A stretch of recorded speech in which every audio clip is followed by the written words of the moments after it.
Hello friends, welcome to my channel Aman Lecturer. कैसे हैं आप सब? आई होप आप सब स्वस्थ और मस्त होंगे और अपने एग्जाम की तैयारी बेहतर तरीके से कर रहे होंगे। तो फ्रेंड्स, आज के हमारे वीडियो का टॉपिक है आइंस्टीन का प्रकाश वैद्युत समीकरण। ठीक है, क्लास 12 फिजिक्स का मोस्ट इंपॉर्टेंट टॉपिक है। ये समझ लिए आपके पेपर में ये कहीं ना कहीं जरूर पूछा आता है। ठीक है, पिछले कई सालों से ये पूछा आ रहा है कि आइंस्टीन का प्रकाश वैद्युत समीकरण क्या होता है। और जब भी पूछा आता है, लॉन्ग में पूछा आता है या लघु में पूछा जाता है। ठीक है, तो इसको अच्छे तरीके से तैयार करना है। आज की इस वीडियो में हम लोग इसी पर बात करने वाले हैं। ठीक है, ये समझिए आपके एग्जाम में 100% बिल्कुल आना ही आना है। ठीक है, 100% आपके पेपर में ये आना ही आना है, क्योंकि भाई आपके पेपर के 7 सेट होते हैं।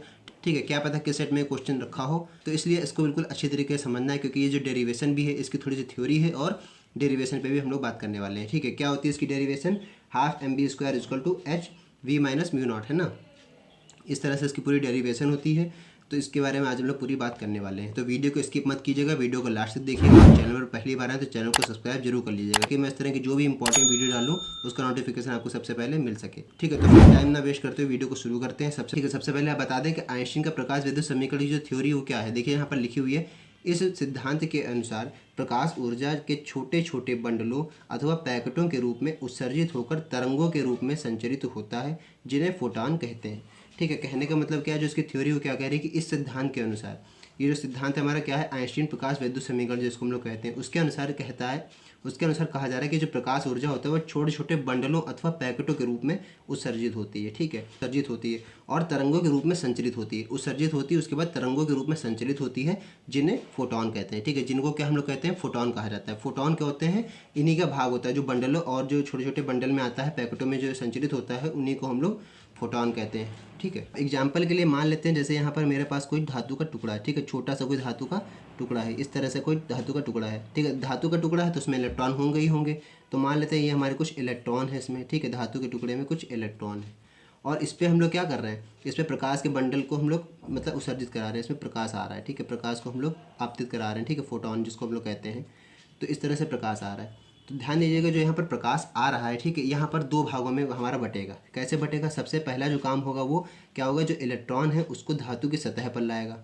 ये जो इलेक्ट्रॉन यहाँ पर आप देख रहे हैं, इनको इसकी सतह पर लाएगा। कौन? ये जो प्रकाश आ रहा है। ठीक है, इसकी सतह पर लाएगा। तो पहले तो उसकी यहाँ पर कुछ ना कुछ ऊर्जा व्यय होगी।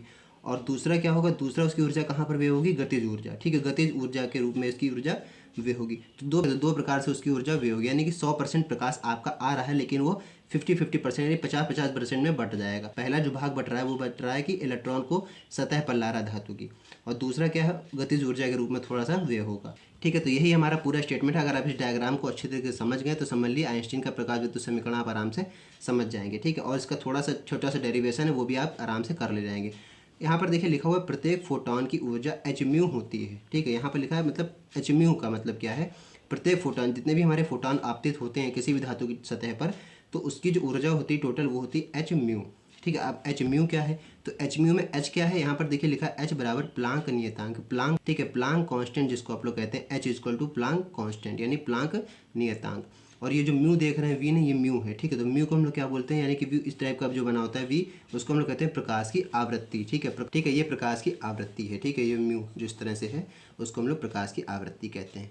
तो इतना तो स्टेटमेंट हो गया। अब इसके हम लोग चलते हैं। ठीक है, अब हम लोग चलते हैं इसकी डेरिवेशन की तरफ। इसकी डेरिवेशन क्या कहती है हम लोग देख लेते हैं। ठीक है, अब इसकी डेरिवेशन में देखिए, साथ साथ में इसको नोट करते चलिए। ठीक है, बहुत ही इंपॉर्टेंट डेरिवेशन है, ये पेपर में पूछी आती है, जैसा कि बार बार मैं आपसे बता रहा हूँ। ठीक है, इसको साथ साथ में नोट करते रहिए या फिर इसका स्क्रीनशॉट लेके रख लीजिए। बेहतर होगा आप साथ साथ में इसको नोट करते रहिए, तो आपके आगे भी ये काम आएगा। यहाँ लिखा थ्योरी में माना, ठीक है, माना उत्सर्जित प्रकाश इलेक्ट्रॉन की गतिज ऊर्जा ई के है। यानी गतिज ऊर्जा को हम लोग किससे दिखाते हैं, काइनेटिक एनर्जी यानी ई के है, तथा इलेक्ट्रॉन को बाहर निकालने के लिए आवश्यक ऊर्जा W है। बाहर निकालने के लिए आवश्यक ऊर्जा क्या है, W है। W को हम लोग क्या बोलते हैं, कार्य फलन बोलते हैं। ठीक है, आप लोग अपनी भाषा में बोलते हैं। ठीक है, फिजिक्स की भाषा में बोला था W यानी कि कार्य फलन। जो भी आवश्यक ऊर्जा है उसको हम लोग W कहते हैं, यानी कार्य फलन है। ठीक है, तो ये इसका स्टेटमेंट है, ये हम लोगों ने माना है। ठीक है, डेरिवेशन करने के लिए आप जानते हैं थोड़ा सा मानना पड़ता है, जैसा भी, ठीक है, जैसा भी क्वेश्चन में दिया रहता है। तो प्रकाश इलेक्ट्रॉन की गतिज ऊर्जा ई के है। ठीक है, और इलेक्ट्रॉन को बाहर निकालने के लिए आवश्यक ऊर्जा W है। ई के फॉर काइनेटिक एनर्जी है, जो भी गतिज ऊर्जा है, और W यानी कि आवश्यक ऊर्जा यानी कि कार्य फलन है। ठीक, अब अगर हम लोग इसकी इक्वेशन बनाएं, ठीक है, इसका समीकरण बनाएं, तो किस तरह से बनाएंगे? देखिए, जो ऊपर आ रहा है 100% आ रहा है, जैसे कि मैंने अभी आपसे कहा था 100% ही आ रहा है, और दो भागों में बट रहा है, यानी 50-50% बट रहा है। कैसे दो भागों में बट रहा है? पहले इलेक्ट्रॉन को सतह पर ला रहा है, दूसरा वो आधा जो बाकी जो दूसरा हिस्सा जो आधा हिस्सा है वो किस में जा रहा है, गतिज ऊर्जा में जा रहा है। ठीक है, तो इस प्रकार से वर्क हो रहा है। अब हम लोग यहाँ पर लिख सकते हैं एच म्यू, ठीक है, एच म्यू इस तरह से लिख सकते हैं, H mu equal to W plus E के। भाई इसी पार्ट में तो बट रहा है, देखिए एच म्यू जो टोटल आ रही है, इस पर किरण जो आ रही है, एच म्यू जो टोटल आ रही है वो दो भागों में बट रही है। कौन से भागों में बट रही है? कार्यफलन डब्ल्यू, ठीक है, प्लस ई के, यानी कि काइनेटिक एनर्जी में दो भागों में बढ़ रही है। जब 50-50% मिला के करेंगे तभी तो 100% होगी। तो इसी तरह से हमने इक्वेशन बना ली है, ठीक है। इस इक्वेशन को हम लोग नाम दे सकते हैं इक्वेशन फर्स्ट, ठीक है, इसको नाम दे दीजिए इक्वेशन फर्स्ट। अब आगे बढ़ते हैं, आगे देखते हैं। आगे बढ़ने से पहले आपको बता दें जो एच म्यू है, ठीक है, जिसको प्लांक कांस्टेंट आप लोग कहते हैं, फोटॉन की ऊर्जा जो होती है एच म्यू, इसको हम लोग इस तरह से बता सकते हैं। जो इसकी वैल्यू होती है, जैसे हम लोग केस फर्स्ट मान लेते हैं, ठीक है, केस फर्स्ट क्या है, जो एच वी होता है ये किसकी वैल्यू होती है, यानी कि डब्ल्यू। अगर कार्यफलन की बात करी जाए, कार्यफलन जो हमारा डब्ल्यू होता है वो किसके बराबर होता है? कार्यफलन होता है वो एच म्यू नॉट के बराबर होता है। अब देखिए यहाँ पर एच म्यू लिखा है और यहाँ पर देखिए एच म्यू नॉट है, यहाँ पर थोड़ा सा चेंज हो जाएगा। कार्यफलन की बात हो रही है यहाँ पर, ठीक है, कार्यफलन किसके बराबर होता है? H mu naught. तो यहाँ पर एच तो आप जानते हैं प्लांक नियतांक है, लेकिन ये म्यू नॉट क्या है? म्यू नॉट को हम लोग बोलते हैं देहली आवृत्ति, ठीक है, आवृत्ति। ये जो म्यू नॉट है ये देहली आवृत्ति है, और ये जो ये देख रहे हैं ये है प्रकाश की आवृत्ति, हमें कंफ्यूज ना होइएगा। अब आप जो ये देख रहे हैं डब्ल्यू की वैल्यू, इस डब्ल्यू की वैल्यू हम लोग इसमें पुट कर सकते हैं, ठीक है, जो डब्ल्यू है डब्ल्यू की वैल्यू हम लोग इसमें पुट कर दें इक्वेशन फर्स्ट में। तो जब इक्वेशन फर्स्ट में हम लोग वैल्यू पुट करेंगे तो क्या हो जाएगा? तो हम लोग जब ये डब्ल्यू की वैल्यू अगर इक्वेशन फर्स्ट में पुट करेंगे तो क्या हो जाएगा? एच म्यू इस तरह से रहेगा बराबर, यहाँ पर देखिए डब्ल्यू की जगह आ जाएगा एच म्यू नॉट, ठीक है, ये डब्ल्यू की जगह हम लोगों ने ये लिखा है, और प्लस ये ई के अपनी जगह रहेगा, ई के, ठीक है।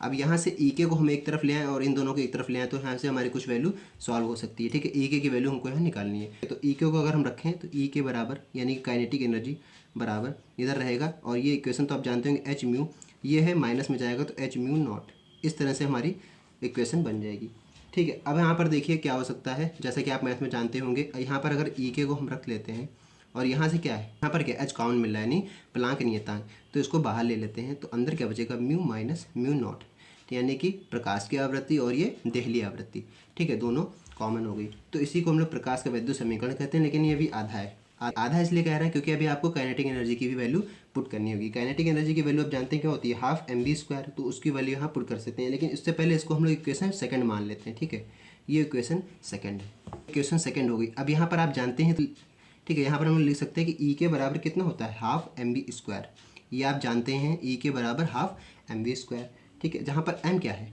ये तो, ठीक है, यहाँ पर वी तो आप जानते हैं वी जो है वो वेग है, एम क्या है? एम है द्रव्यमान, ठीक है, द्रव्यमान जो भी हमारे कण का होता है, गतिज ऊर्जा इस पर लग रही होती है तो उसका द्रव्यमान है, ठीक है। तो ये ई के बराबर एम बी स्क्वायर। अब हम यहाँ पर इसी ब्रैकेट में आगे लिख सकते हैं, तो ई के की वैल्यू समीकरण सेकंड में रखने पर, यानी कि समीकरण सेकंड में, इसी में आगे आप लिख सकते हैं समीकरण सेकंड में, ठीक है, इस तरह से आप लिख सकते हैं ई के का मान रखने पर, ई के का मान रखने पर आपने यहाँ पर लिख दिया ई के बराबर हाफ एम बी स्क्वायर होता है, तो आप जानते ही हैं, ठीक है, ये तो ठीक है, ये तो फॉर्मूला ही होता है काइनेटिक एनर्जी का। यहाँ पर लिखा समीकरण सेकंड में ई के का मान रखने पर, तो समीकरण हमारा सेकंड हमने ये निकाला हुआ है, यहाँ पर ई के की वैल्यू आपको रख देनी और कुछ नहीं करना है, एज इट इज़ बिल्कुल उसी तरह से आपको उतार देना। तो ई के की जगह हम रख सकते हैं हाफ एम बी स्क्वायर, तो ई के की जगह आप रख देना, ई के की जगह आपको ये वैल्यू पुट कर देनी है, तो ई के की जगह हम रख देंगे half m b square equal to h है तो इसी तरह एच निकाल लें, यानी प्लांक नियतांक, और ये वी माइनस व्यू नॉट, जैसा कि मैंने वीडियो की शुरुआत में ही बताया था, यही हमारी प्रकाश विद्युत की समीकरण होती है, ठीक है, आइंस्टीन का प्रकाश विद्युत समीकरण जिसके नाम से हम लोग जानते हैं इसको, ठीक है।